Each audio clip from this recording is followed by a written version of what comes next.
যে লোক বাদ। এই ব্যাপারে আমি একদমই জানি না। আর আপনাদের কোনো কিছু বলার থাকলে সেটা আগামীকালকে সকালে এসে 501-এ কথা বলেন। পরিষ্কার পরিচ্ছন্নতা যথেষ্ট ভালো আমি মনে করি। আমি তো বিভিন্ন হসপিটালে যাই। ওষুধ অসুস্থ শরীরের জন্য এক স্বস্তির পরশ, আর মৃত্যু যন্ত্রণায় কাতর মানুষের জন্য আশার এক ক্ষীণ প্রদীপ। তবে ঊর্ধ্বমূল্যের কারণে নিত্য প্রয়োজনীয় ওষুধ অনেক মধ্যবিত্ত, নিম্ন মধ্যবিত্ত ও সাধারণ মানুষের জন্য ধীরে ধীরে পরিণত হচ্ছে বিলাসিতায়।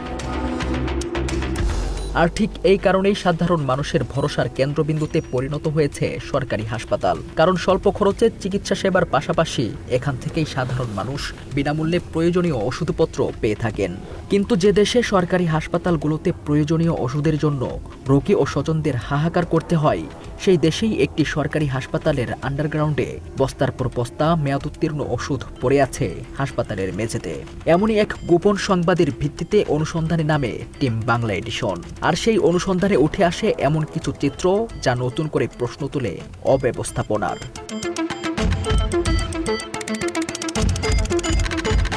রাজধানীর অন্যতম ব্যস্ততম এলাকা মিরপুর 1। এই এলাকার লালকুঠি বাজারের মাজার রোডে অবস্থিত মাতৃ ও শিশু স্বাস্থ্য প্রশিক্ষণ ও গবেষণা প্রতিষ্ঠান। অভিযোগ রয়েছে হাসপাতালটির আন্ডারগ্রাউন্ডে একটি গোপন কক্ষে বিপুল পরিমাণ মেয়াদোত্তীর্ণ সরকারি ওষুধ মজুদ রয়েছে।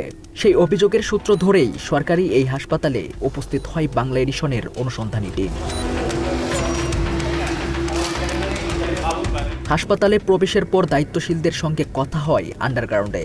সেখানে দায়িত্বে থাকা আনসার সদস্যদের কাছে গোপন কক্ষের বিষয়ে জানতে চাওয়া হলে তারা সরাসরি বিষয়টি অস্বীকার করে। তাদের ভাষ্য, এখানে এমন কোনো কক্ষই নেই।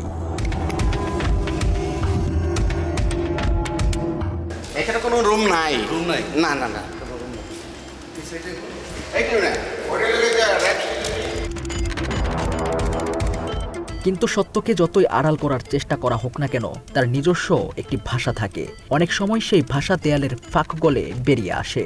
অবশেষে উন্মোচিত হলো দীর্ঘদিন ধরে আড়ালে পড়ে থাকা এক বিস্ময়কর বাস্তবতা, যেখানে লুকিয়ে রাখা হয়েছিল সাধারণ মানুষের জীবন রক্ষাকারী উপকরণ। বস্তার পর বস্তা মেয়াদোত্তীর্ণ সরকারি ওষুধ যেন অন্ধকারের ভেতর স্তূপ হয়ে পড়েছিল হাজারো মানুষের প্রাপ্য চিকিৎসার নীরব স্মৃতিচিহ্ন। এটা থানা বিষয়, এটা আমাদের না, আমাদের যে ফ্যামিলি সমস্যা নেই।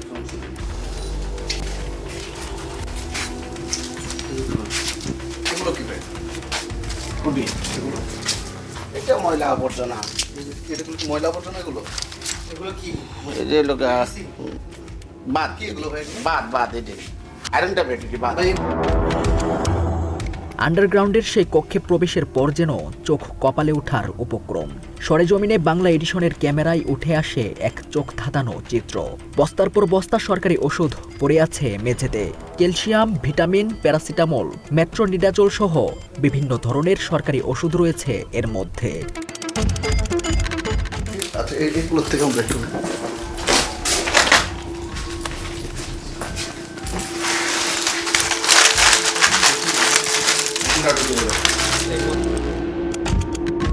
যেখানে সরকারি হাসপাতালগুলোতে প্রয়োজনীয় ওষুধের জন্য সাধারণ মানুষের দীর্ঘশ্বাস শোনা যায়, সেখানে এত বিপুল পরিমাণ সরকারি ওষুধ কিভাবে ব্যবহার না হয়ে মেয়াদোত্তীর্ণ হয়ে গেল? এই প্রশ্নের উত্তর খুঁজতেই অনুসন্ধানের আরও গভীরে যায় টিম বাংলা এডিশন।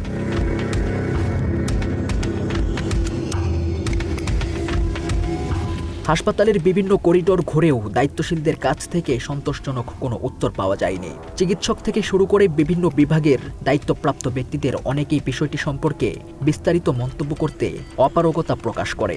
এই ব্যাপারে আমি একদমই জানি না। যেটা জিনিস আমি জানি না, সেই ব্যাপারে আপনাদের সাথে আমি কি কথা বলবো?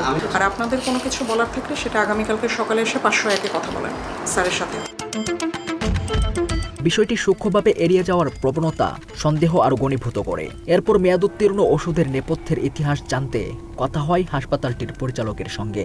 অবশেষে দীর্ঘ চড়াই উতরাই পেরিয়ে মাতৃ ও শিশু স্বাস্থ্য প্রশিক্ষণ ও গবেষণা প্রতিষ্ঠানের পরিচালক ডক্টর ইকবাল কবিরের কার্যালয়ে যায় বাংলা এডিশনের অনুসন্ধানী দল।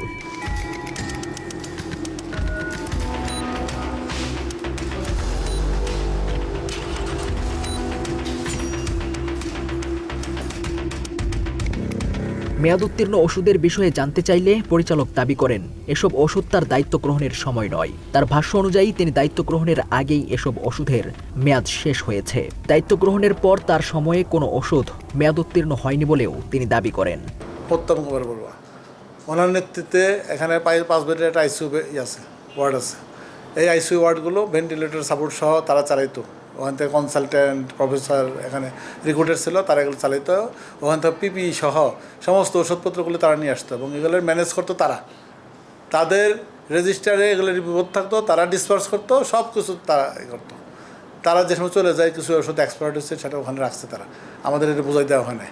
আমার সময়কালীন সময় কোনো এক্সপায়ার্ড ওষুধ নাই, আমরা এই ব্যাপারে পদক্ষেপ নিতেছি। মাত্র 30% টাকায় জমির মালিক হয়ে নতুন বাংলাদেশের গড়ে তোলার স্বপ্ন দেখা বাংলা বসতি।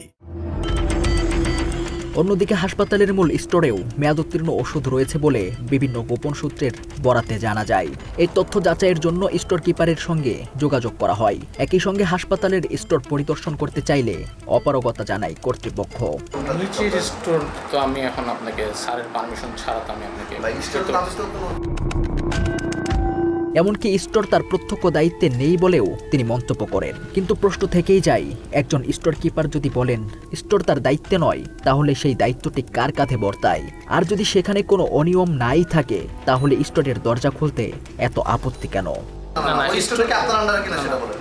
কোনো স্টোরে আমার আন্ডারে না, সব হচ্ছে কর্তৃপক্ষ স্যারের পারমিশন ছাড়া এটা আসলে কিছুই করা যাবে না। তাহলে আপনি স্বীকার করতেছেন? একদিকে পরিচালকের দাবি তার দায়িত্বকালীন সময়ে কোনো ওষুধের মেয়াদ শেষ হয়নি, অন্যদিকে স্টোর পরিদর্শনে অনীহা। এই দুই বিপরীতমুখী অবস্থান যেন একই মুদ্রার দুই পিঠ নয়, বরং দুটি ভিন্ন বাস্তবতার প্রতিচ্ছবি। আর সেই বাস্তবতার মাঝখানে দাঁড়িয়ে সাধারণ মানুষের মনে জন্ম নিয়েছে তীব্র ক্ষোভ। দুঃখজনক ব্যাপার, কারণ এই ওষুধগুলো সাধারণ মানুষকে যদি বিতরণ করা হতো তাহলে সাধারণ মানুষ অনেক উপকৃত হইতো। বিতরণ না করে এটা আন্ডারগ্রাউন্ডে ফেলে রাখছে, এতে ওষুধও নষ্ট হইতেছে, সাধারণ মানুষ সেবার হচ্ছে বঞ্চিত হইতেছে। এটা তো অবশ্যই দুঃখজনক, কারণ এই মেডিসিন তো টাকা লাগছে বানাইতে, সরকারের ব্যবহার তো দুঃখজনক। তবে অনুসন্ধানে শুধু মেয়াদোত্তীর্ণ ওষুধের বিষয়ই সামনে আসেনি। হাসপাতালের বিভিন্ন ওয়ার্ড ও করিডোর গড়ে অপরিচ্ছন্ন পরিবেশের চিত্র উঠে এসেছে। ময়লা আবর্জনায় ভরা হাসপাতালের বিভিন্ন স্থান যেন স্বাস্থ্যসেবার পরিবেশকে বিদ্রূপ করছে। এ বিষয়ে পরিচালকের কাছে জানতে চাইলে তিনি বাস্তবতার বিপরীতে গিয়ে দাবি করেন তাদের হাসপাতালে পরিবেশ অন্যান্য হাসপাতালের তুলনায় অনেক বেশি পরিচ্ছন্ন। পরিষ্কার পরিচ্ছন্নতা যথেষ্ট ভালো আমি মনে করি। আমি তো বিভিন্ন হসপিটালে যাই, ঢাকা মেডিকেল কলেজে যাই, দেখেন এর চেয়ে অনেক গুণ অপরিষ্কার। এছাড়া রোগীদের সঙ্গে চিকিৎসক ও কর্মচারীদের অসৌজন্যমূলক আচরণ, রোগীদের স্বজনদের থাকার জন্য পর্যাপ্ত জায়গার অভাব, লিফট বিকল থাকাসহ আরও বিভিন্ন অভিযোগ উঠে আসে চিকিৎসা নিতে আসা মানুষের কাছ থেকে। 308-এ গিয়েছি, ওনার নাম হচ্ছে ডক্টর সাইদা পারবেন। আমি জিজ্ঞেস করেছি যে আমার ওয়াইফরে আমি দেখাবো, আপনি তো ফ্রি আছেন তো এই বিষয়ে। হ্যাঁ, তো উনি বললো যে আপনি কেন আসছেন এখানে, আপনি বের হন এখান থেকে। আমার ওয়াইফরে নিয়ে আসছি, তো উনি বলতেছে যে আপনার ধরে কিন্তু ডেলিভারি করা দিব। এটা কোনো ধরনের ব্যবহার হইতে পারে না। 6 দিন ভর্তি ছিলাম, থেরাপি দিছে এই জায়গায় আমার বাচ্চা ভর্তি ছিল। আমার কোনো থাকার ব্যবস্থা নাই, আমি কই যা থাকবো। এই রোয়ার্ডে ছিলাম, এই রোড থেকে বাইর করে দিছে, বাইর করার পর উপরে গেছি, উপর থেকে আবার নামাই দিছে 12টার দিকে। লিফটটা নষ্ট, আর এটা মনে করেন 5টা দিকে বন্ধ থাকে এই জন্য।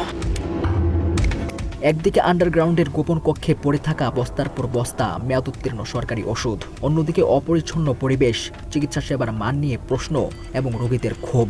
সব মিলিয়ে প্রশ্ন উঠেছে স্বাস্থ্যসেবার নামে আসলে কি ঘটেছে এই প্রতিষ্ঠানে? চিকিৎসার পবিত্র অঙ্গন কিভাবে অব্যবস্থাপনার গোলকধাঁধায় আটকে গেল? বিশ্লেষকদের মতে সরকারি স্বাস্থ্যসেবা প্রতিষ্ঠানগুলোতে ওষুধ ব্যবস্থাপনা, সংরক্ষণ ও তদারকির ক্ষেত্রে আরও কঠোর নজরদারি প্রয়োজন। কারণ একটি মেয়াদোত্তীর্ণ ওষুধ শুধু রাষ্ট্রীয় অর্থের অপচয়ের প্রতীক নয়, এটি হাজারো মানুষের অধিকার বঞ্চনারও একটি নীরব দলিল। একটি অব্যবস্থাপনা শুধু একটি প্রতিষ্ঠানের ব্যর্থতা নয়, এটি গোটা স্বাস্থ্য ব্যবস্থার প্রতি মানুষের আস্থাকে প্রশ্নবিদ্ধ করে। বাংলা এডিশন, ঢাকা।